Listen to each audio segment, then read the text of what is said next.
Hello friends, welcome to success coaching classes. हार्दिक स्वागत करता हूं सक्सेस कोचिंग क्लासेस में। आज मैं आप लोगों को क्लास 10th का मैथ में एक प्रमेय है जिसे थेल्स प्रमेय कहते हैं, वो जानेंगे दोस्तों। आज ऐसा ट्रिक बताऊंगा मैं इसमें जो कि पूरे यूट्यूब की दुनिया में आपको ऐसा ट्रिक नहीं मिलेगा। चलिए चलते हैं।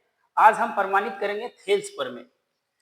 थेल्स प्रमेय में सबसे पहले एक ट्रायंगल, ये मान लेते हैं एक त्रिभुज है जिसका पहला कोण ए बी सी, और इस बीसी के समांतर एक और रेखा खींची जाती है जिसे हम डी ई के नाम से जानते हैं।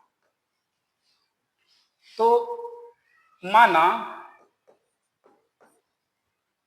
त्रिभुज एबीसी एक त्रिभुज है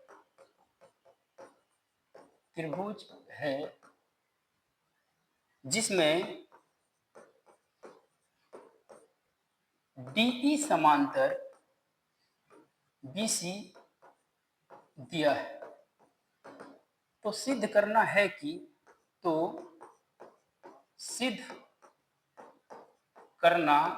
है कि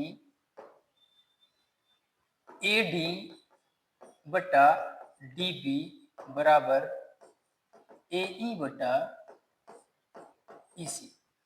यानी कि हमें दिया हुआ है डीई समांतर बीसी है, तो सिद्ध करना है एडी बटा डीबी और एई ये इक्वल होगा एई इक्वल बाई ईसी।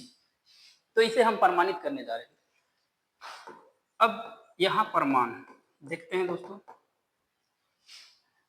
यहाँ पर दो त्रिभुज बन रहा। पहला त्रिभुज जो है वो बड़ा त्रिभुज है एबीसी तथा त्रिभुज एडीई में। सबसे पहले हम इन दोनों त्रिभुजों को समरूप करेंगे।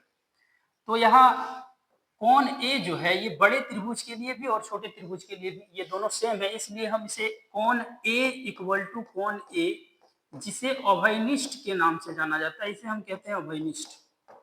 अभयनिष्ठ से ये बराबर होती है। चूंकि डीई समांतर बीसी है तो यहाँ पर जो कोण बनेगा दोस्तों ये एक दूसरे का के बराबर होगा। क्योंकि जब भी दो समांतर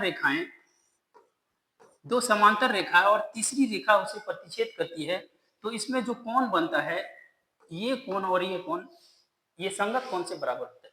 तो हम लिख सकते हैं कोण ए बी सी यानी कि बड़ा त्रिभुज का कोण ए बी सी जो कि वो बराबर होगा ए डी ई का, जिसे हम कह सकते हैं संगत कोण से ये बराबर होगा, संगत कोण से।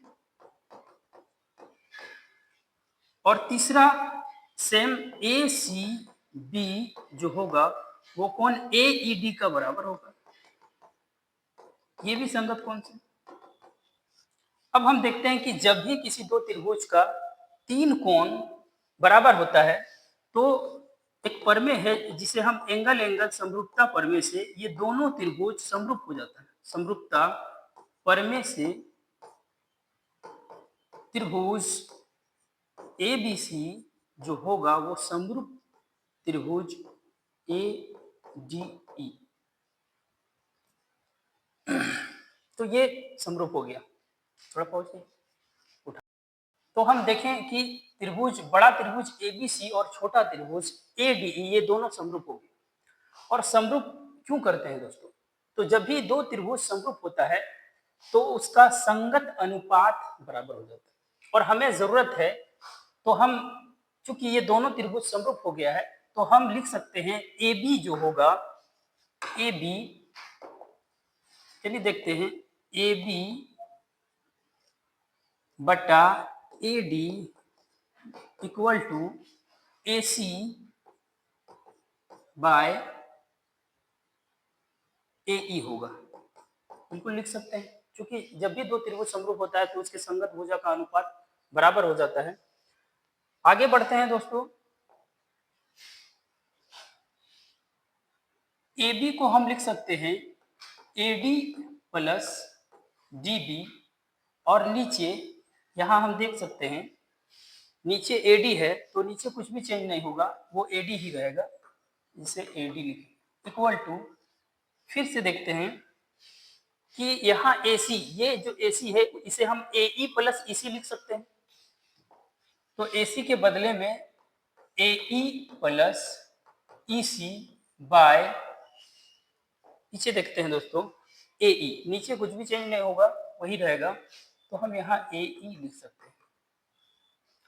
अब चूंकि ये प्लस में है तो हम इसे अलग अलग कर सकते हैं, बिल्कुल कर सकते हैं, AD बटा AD प्लस DB बटा AD इक्वल टू, इसे भी सेम AE बटा AE plus EC by AE, ये बिल्कुल लिख सकते हैं हम।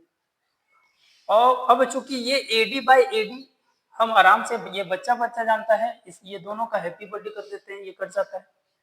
अब चूंकि ये यहाँ पर जब कटता है तो एक आएगा और एक प्लस, अब हमारे पास है DB बटा AD बराबर 1 प्लस EC बटा AE। अब चूंकि बराबर दोनों के इक्वल में एक है तो हम एक हटा सकते हैं, अगर इस एक को बराबर के उस साइड भेजते हैं तो ये माइनस में चला जाएगा और माइनस प्लस ये दोनों, क्लियर। तो यहाँ देखते हैं कि हमारे पास DB बटा AD बराबर EC बटा AE प्राप्त होता है, और चूंकि हमें प्रमाणित करना है AD बटा DB बराबर AE बटा EC, और हम यहाँ देखते हैं हमें प्राप्त हुआ है DB बटा AD बराबर EC बटा AE, तो हम इसे पलट सकते हैं दोस्तों, चूंकि बराबर में हम दोनों को उल्टा कर सकते हैं और हम इसे लिख सकते हैं AD बटा DB बराबर AE बटा EC, और इस तरह से थेल्स पर में ये प्रमाणित हो गया है। धन्यवाद दोस्तों।